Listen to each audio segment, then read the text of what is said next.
Hey Kailash, what is the fastest delivery in cricket that you've ever seen? Very quick from Shoaib Akhtar. Excellent over and mid. I think Shoaib Akhtar, How fast do you think he is? Rahul Pindi Express at 150 kilometers per hour. And do you know fastest speed that the Maruti car could go in the 90s? I don't know, 180? Okay, and then what do you think is the fastest tennis serve? I think this must be Andy Roddick, right? Who was one of the fastest. And again, around the same cricket ball speed, I feel. But 250. 263 kilometers per hour. Whoa! Okay, that is fast. Okay, what do you think is the fastest Formula 1 car speed? 300 kilometers per hour. Close. Okay. Little more, push up. 360. 397 kilometers per hour. Wow. The McLaren. Okay. So, to my mind also, I can't imagine any human outperforming a machine. But a couple of years ago, a young Indian badminton player smashed the Guinness World Record for the fastest shot in badminton. Okay. Can you guess what was the speed of the smash? A grand 200 kilometers per hour. So, I'll give you a hint, okay? Okay. It was faster than a speeding bullet. No way. It's what? Should I tell F1 numbers now? Like 400? So, F1 का भी ऊपर निकल जा. All right. 500? Ooh, that is very close. So, the fastest speed recorded on the Olympics website is 565 kilometers per hour. And this is of a shuttlecock going in a match. Of a shuttlecock going in a match and an Indian player having done it.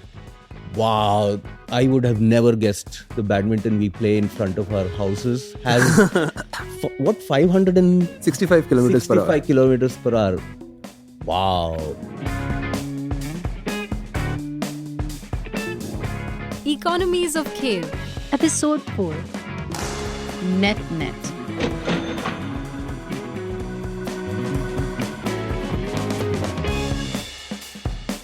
Yeah. Well, how do you think we got here?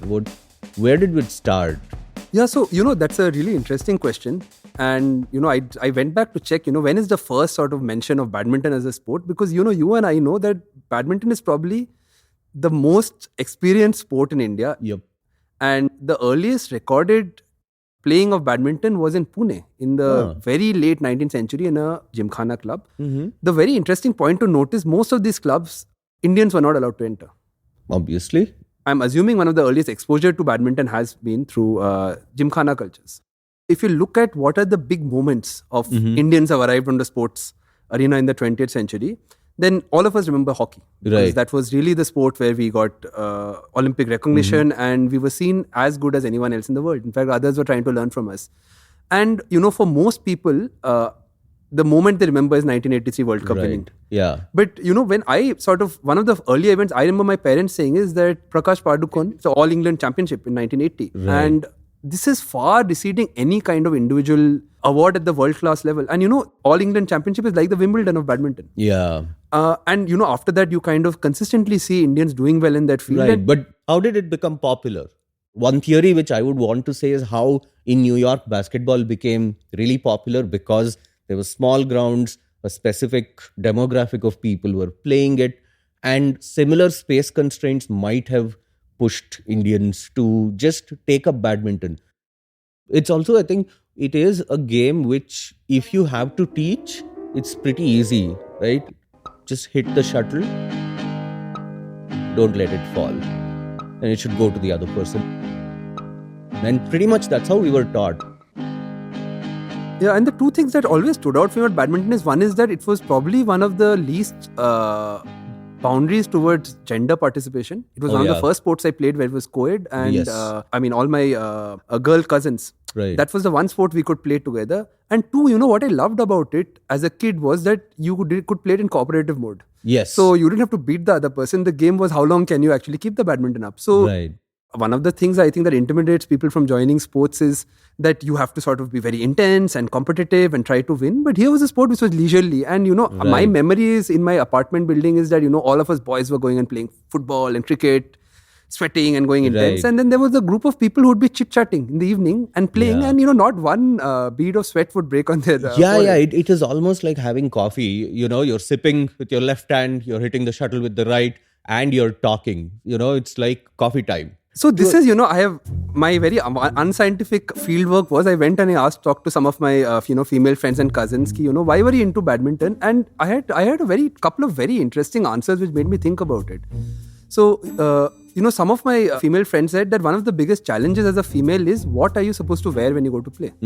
So she actually spoke about that a lot of people are very uncomfortable in shorts, families don't give you permission. And she said that once you sort of reach maturity, no one's really sure what kind of support should female wear while playing. And there was no brands in India which provided. Badminton was a sport which people could wear in just salwar kameez or like shirt pant. And it felt accessible that way. And two, what you're saying that a lot of girls, especially after the teens, are not allowed to go out. So this was a sport, they said that, you use so they had this story where you use the gate of your house as a net. And because you don't step out of your house or you just step out right in front, most parents are okay with you playing. And that's one of the reasons why it was so popular among girls.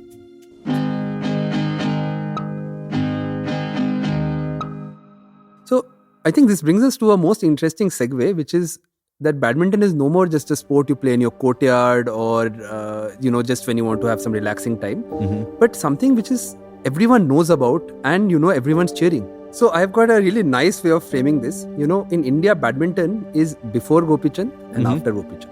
Okay. PG and AG. All right. And I'll also give you a little nice segue into the psychology of a coach, because that's where I think the story really goes to. Okay. A good place to start is, there's this fascinating interview by Gopichand where he's talking about how he became successful. And, just to give a caveat, pretty much almost all the internationally renowned badminton players who came after Gopichand, I'd say about 90% of them are from Gopichand's academy. So really the question to ask is, what did Gopichand do? How did he suddenly mass manufacture so many world-class badminton athletes? How did he train himself actually? So, that's the really interesting question. And this is how Gopichand pitches it. I learned also from trial and error. So by the end of my career, when I started to win, when things looked good, I kind of realized that this was the formula to win and this is what is needed to win. But unfortunately, I couldn't use it too much on myself because I got injured. I had multiple surgeries on my knees and had a lot of problems on my foot. And in the transition between playing and resting, I almost drove me to coaching because I thought I knew something which could be useful for the juniors and I should use it. And you can see from 2000 to 2024, it's just been Gopichand producing athlete after athlete. Right. And so Gopichand says that, there were two turning points in my training. One was when I went to China and I met some of the Chinese coaches and they shared their knowledge. And later when I went to Germany and I got to get knowledge from them. And I realized that the difference between world-class and good is you are 24/7 invested in becoming a world-class athlete. So he says, in India, we think training is when you go to the court and you run around and you practice and you talk. But he said a world-class athlete, every moment in their life is oriented towards becoming a world-class athlete. So the first aspect is every aspect of your life, how you eat, how you sleep, how much time you spend, who do you interact with, what do you think about, is dedicated to the sport. And the key here is nobody else can do this. Only your family can, because you're too young to be sent to any coach or any academy. And so your knowledge of your parents and the motivation sort of comes through. So I think that's one aspect of production of world-class sportsmen. Now Gopichand, I think, is a fascinating story because, the article actually calls it Gopichand Factory. He never talks about how he gets the funding, but basically, he's based in Hyderabad and by 2006, they opened the Gopichand Academy, interestingly in sort of the high-tech city, so the new part of town. And he starts inviting kids to come and train there. So Gopichand ne basically pura Mahabharat ka battlefield he took over. Oh, because he got the Arjuna, he got the Dronacharya. Right. And, agar Krishna Karna bhi banana hota to bhi jata. Yeah. Sorry, that's not in vibe. He wins the Dronacharya award, he wins the Arjuna award, he wins the Padma Shri, the Padma Bhushan, like every highest accolade you can get, he does. Yeah. But he's not motivated by any of this. So when he starts the Gopichand Academy, in the interview, he says the two biggest support for him came from his parents and his spouse. Right. So he's married an ex-badminton player. And I think because he's dedicated so much time, his parents understand the passion. So they kind of encourage him that, you go and you open this academy. And he says that academy is neither is it meant to be just for the elite or it's meant to be a money-making venture. He invites anybody who wants to come and play. And so there are people who are coming just recreationally. There are kids 5-6 years who are coming just learning. And then there's very intensive coaching. And I think that's the very unique Indian thing he says. He says your family has to buy in to do this. At the end of the day, you're going back home and your mother is basically taking care of you. Yeah. If your family buys into it, that's the only way you can get a 24/7 intervention. That is true. Yeah. I said, this is such an Indian thing. The second aspect they talk about is the role of family in the academy. And there's this lovely footage of, Gopichand's spouse, of Gopichand's mother, walking around the academy and going around to asking children, ki, how are you doing? Are you recovering from the injury? Do you need a badminton racket? And, some of the kids talk about, वो तो हमारी mummy की तरह ही है. हमें कुछ चाहिए, हम उनसे मांग लेते हैं. बहुत अच्छे हैं और मैं बहुत साल से यहाँ पे हूँ तो बहुत क्लोज हो गए बस. Quite often I go to auntie and talk. Like she really gives us good advices so that we can improve ourselves. So so that way I feel it's my family. So the academy feels like an extended family. And I think that's why parents are comfortable sending their children. Because you're essentially investing their childhood into here. Yeah. And I think it's like you mentioned, an athlete, however successful, is teamwork. And here it's just not the team of the academy. It's your family also coming in. So it's like a family venture in itself. The kids, I give them whatever they want. If they have a racket, broken, I'll give them. They know that auntie will give everything. I love it. I love them all. Who's backing joint this family one. business. Yeah. So how do you think this is translated? You have such a disciplined academy which is running. You have something like the Padkone Dravid Academy here, which is also doing similar stuff. How do you think this kind of academies which have come up is the result where we are seeing all these big names? So, my sense is, and it's not a take on the future, it's all connected to Gopichand. And what he's doing, can it translate somewhere else? I don't know. So if you look closely, you'll see that he spent so much time with each person individually training them. So I'll give you an example, okay? So in order to help them deal with pressure, I saw he set up a match where there's one player on one side and 3 players on the other side. Oh. So that's the kind of pressure. And in the training, he's just talking about them just reflex, not thinking, just getting them into zone, right? It's very specialized. Right. In the case of one of the best upcoming talents in India, Satvik Ranki Reddy, it's very unusual to see him start with doubles. And, I guess Gopichand kind of strategizes that he's a very powerful body and he can generate a very, very powerful shots.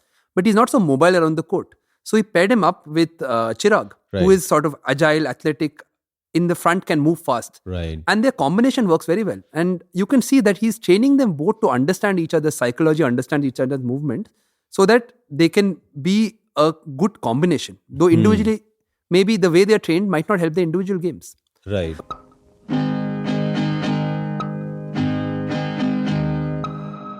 I think Saina was the first poster athlete of badminton where people saw her on the front page of newspapers.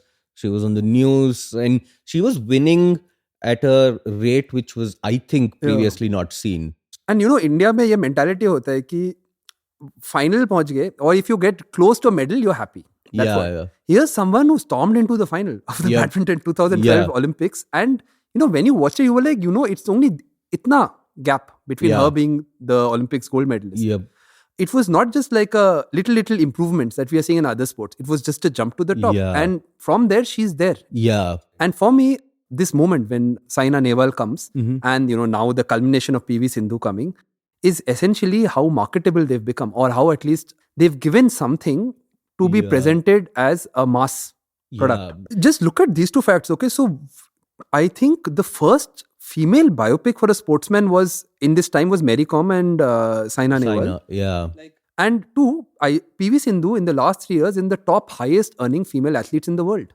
Oh, wow. This is the Forbes list, This is the Forbes list. Wow, that is... So that's just the extent of, how big these brands are and how recognizable they are. I've seen ads where PV Sindhu is there for Maybelline doing a PSA kind of ad. So Saina coming for, I think, Boost and, things like that. And I don't think in our generation we had anyone from badminton come up on screen and people would immediately recognize her. Because these two have become one of the most recognizable faces in badminton itself, right? And I think there is a lot of brand value around, and it's growing. Can you tell a little more what is this brand and what is the relevance to what we are talking about?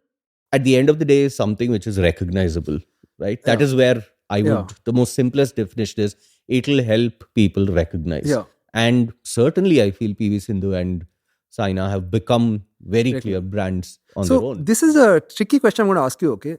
There have been other recognizable female athletes in India. For example, PT Usha. Yep. So why is it that really brand recognition and sort of a female celebrity, sports celebrity really came about after Saina? Because we've had like Karnam Malleshwari has won a gold medal, as a bronze medal Olympics. PT Usha was well known. There are a couple of other Indian sports athletes who've had one significant, like Sania Mirza is the other one I can think about. Yeah. Why was it these two who became such a big brand? I think this is very clearly I can draw a parallel, and it is correlated to how in general media developed in India. PT Usha was at a time where Doordarshan was still a single broadcaster. So people knew of PT Usha, but the amount of advertising which was there was still limited.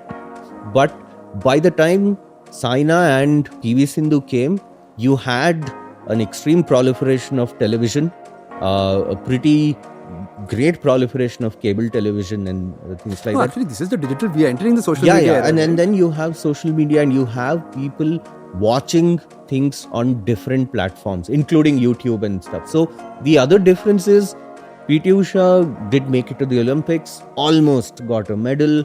Karnam Malleshwari did win a medal, but it was still bronze. But with Saina and PV Sindhu, they were They were world champions. They were top of the world.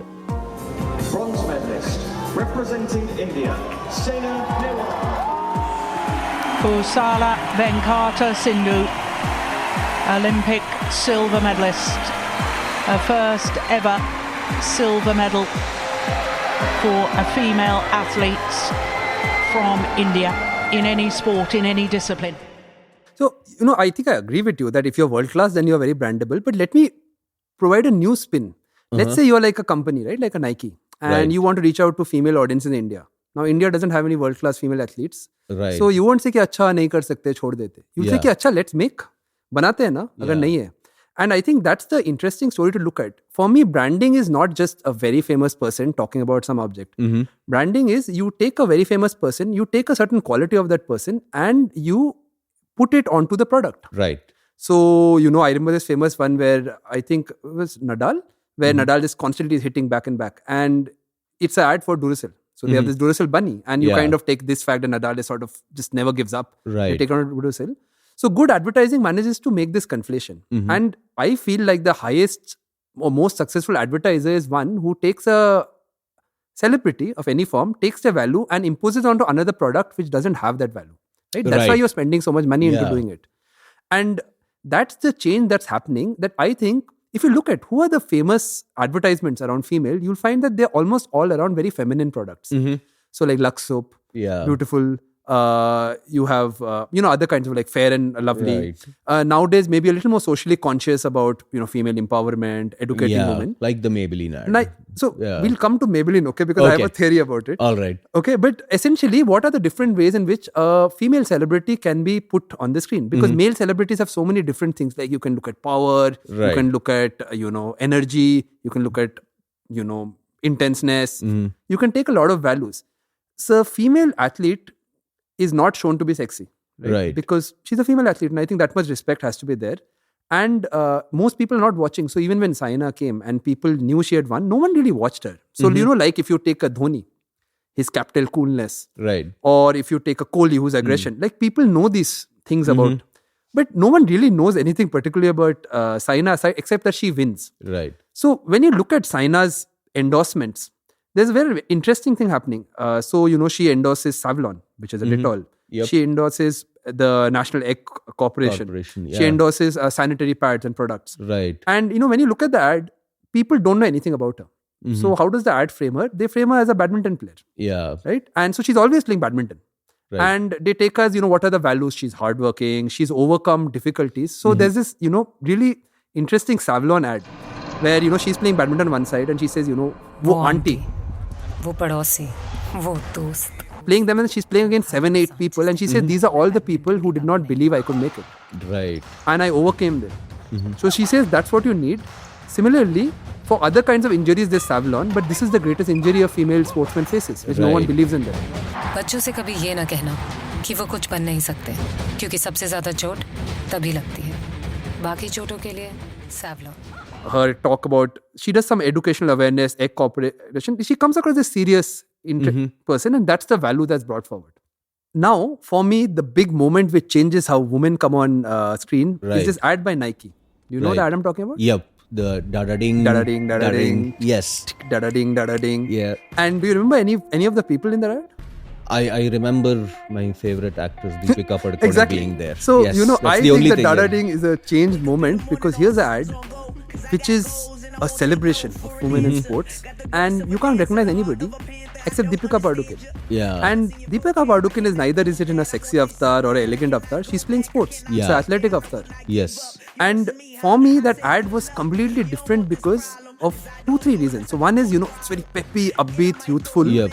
Like Nike ads are. Yeah. So it's not about some one person just playing a sport and then saying, oh, you like this sport, there's this product. The It's about music is people are good. having fun playing. Yeah. And the 2-3 other things is there are a lot of well-known female athletes there.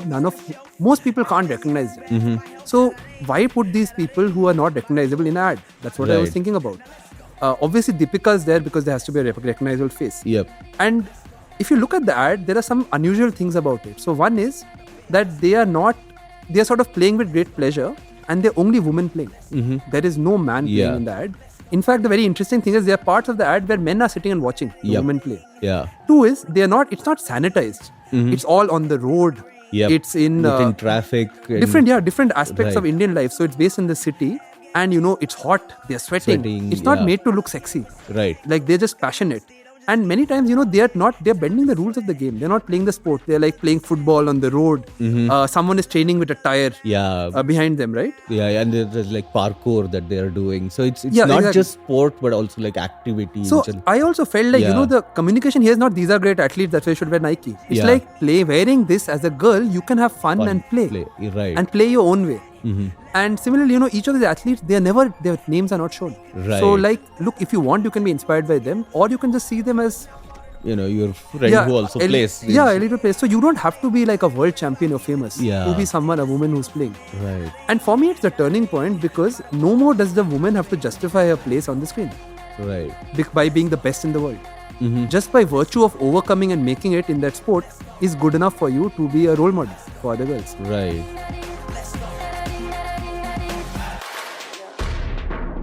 And I wanted to sort of segue into PV Sindhu now.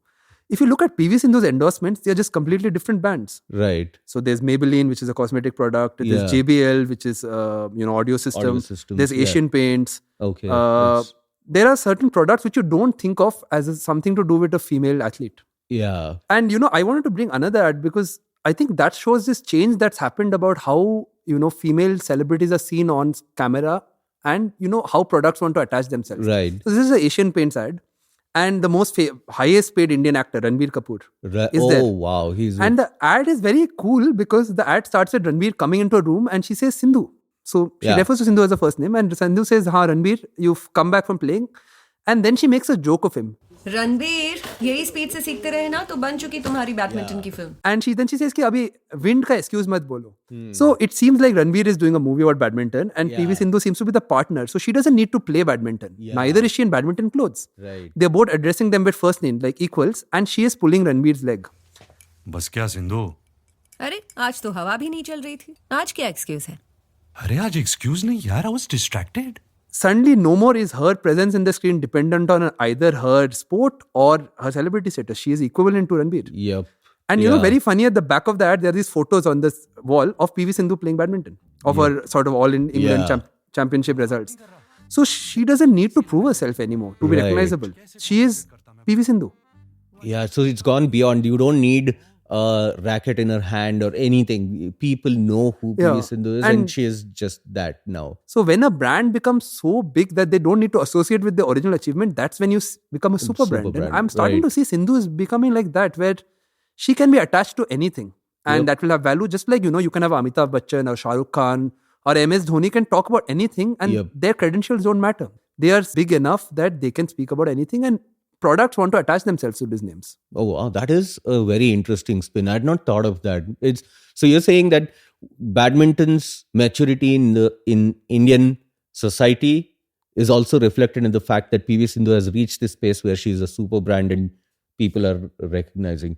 So how do you think we as people got to know PV Sindhu and Saina to such an extent where we have reached to this point? What do you think started that? I think, we've been talking about the importance of leagues and making a sport popular. Right. And, I would like to ask you, I remember seeing one of the first times the Badminton League auction where these were important players, similar to how when IPL started and, your Tendulkar and Yuvraj were the Dhonis were the main icon.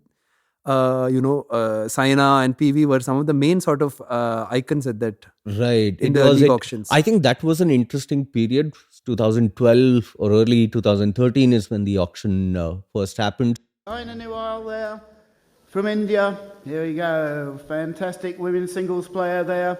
So where will you be for her then? Come on, I'll take $50,000 to start and we'll get going. You've got $50,000 to start me. 50, I'm big. So the league, in the badminton league, it's like a roller coaster ride because it should have worked and somehow it actually did not, right?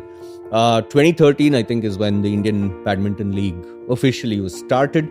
The first 2 seasons were successful, right? People watched it, the numbers were good.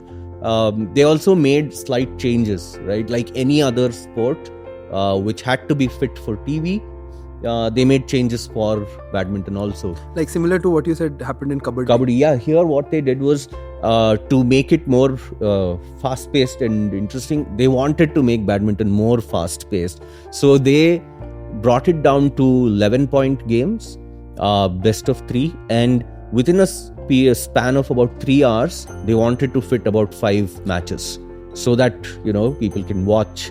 And it was a league format. So every team playing each other in pretty much every session, which was played in different, cities.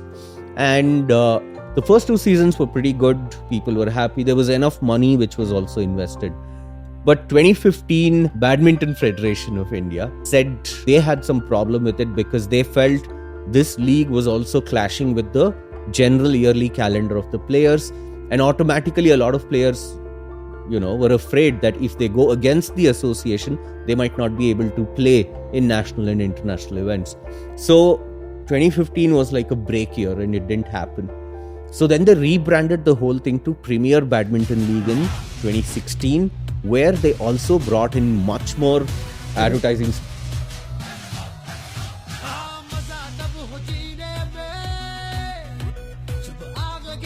And they got more international stars at that point? No, so 2016, actually not a lot of them came. In the first 2, you had all the international players also coming in.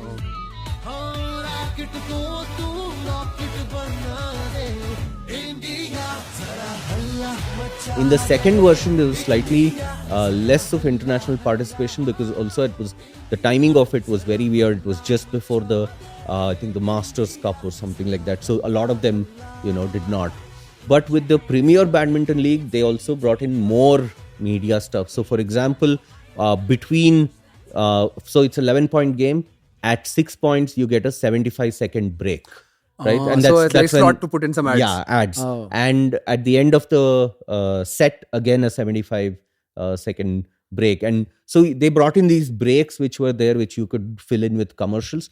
So the PBL, which is the Premier Badminton League, ran for about 3 years, till right about the pandemic. And the pandemic shut it down. Now there have been more and more, push to bring back the league. They were also planning to bring in something called the Grand Prix Badminton League, which is still has not taken off. But I think people got used to the idea of a badminton league. And this is a court case which actually happened. It was a court case which was both in the Bombay High Court and the Supreme Court, where Badminton Association of India had sued both the creators of the badminton league and a few players because of contracts and all of that. The players themselves made a really a lot of money, which was good because it was giving some, monetary encouragement to them. But these clashes, along with the pandemic, pretty much subdued the league.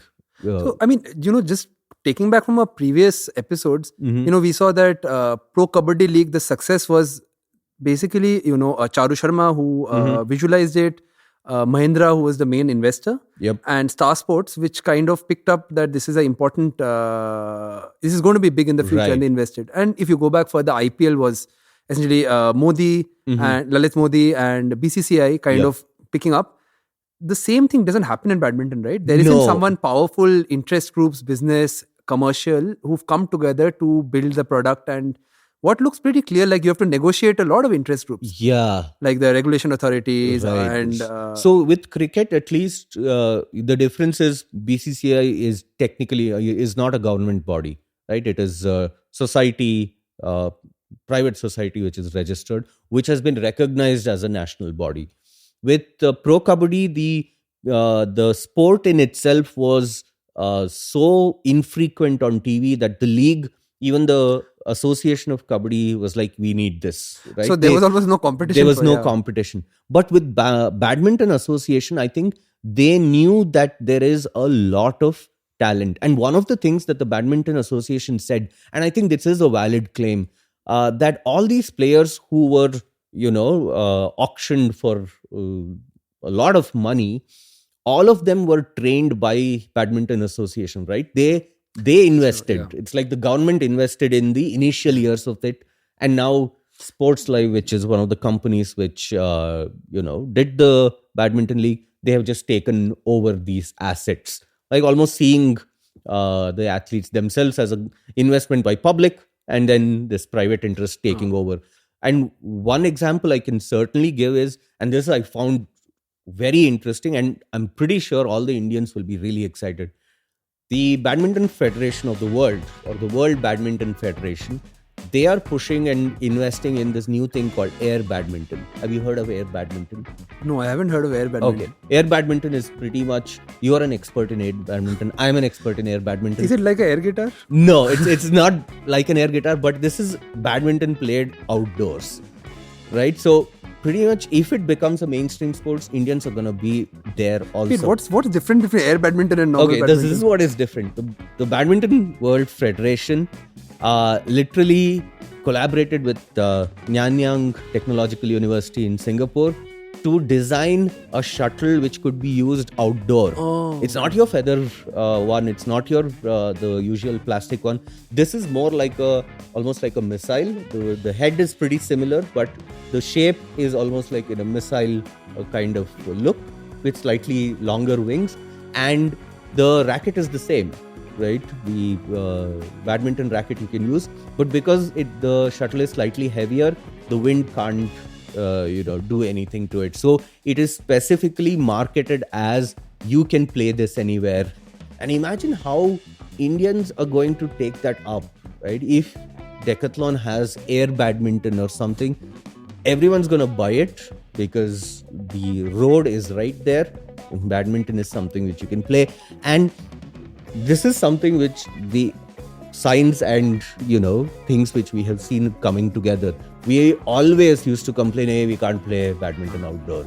But now we can, And I think that's the beauty of it. The simplicity of the game plus science gives you air badminton. So I can be playing in the future air badminton wearing air Sainas. Air Sainas. Oh, air Sainas. Yeah, I think Nike should come up with air Sainas or air Sindhus. Air Sindhus. Yeah. Air Sindhus and air badminton. Copyrighted at Radio Azim Premium. Yes. Nike, are you listening? Please.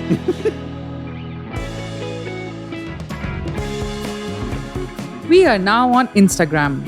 Follow us at Radio Azim Premji University for show updates, behind the scenes, and much more exciting content. Stay curious. Make sure you check out the show notes where we share the show resources and acknowledgements. And don't forget to subscribe or like our channel for future episodes.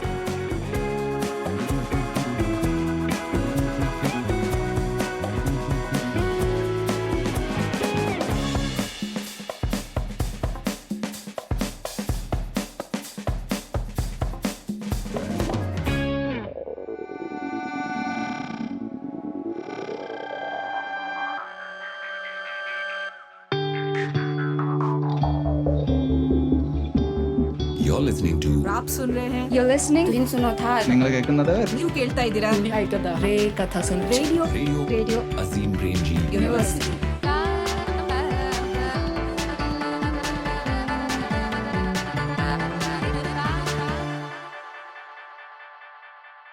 The views and opinions expressed in this program are those of the speakers and do not necessarily reflect the views or positions of any entities they represent. This non-commercial program is for educational purposes only.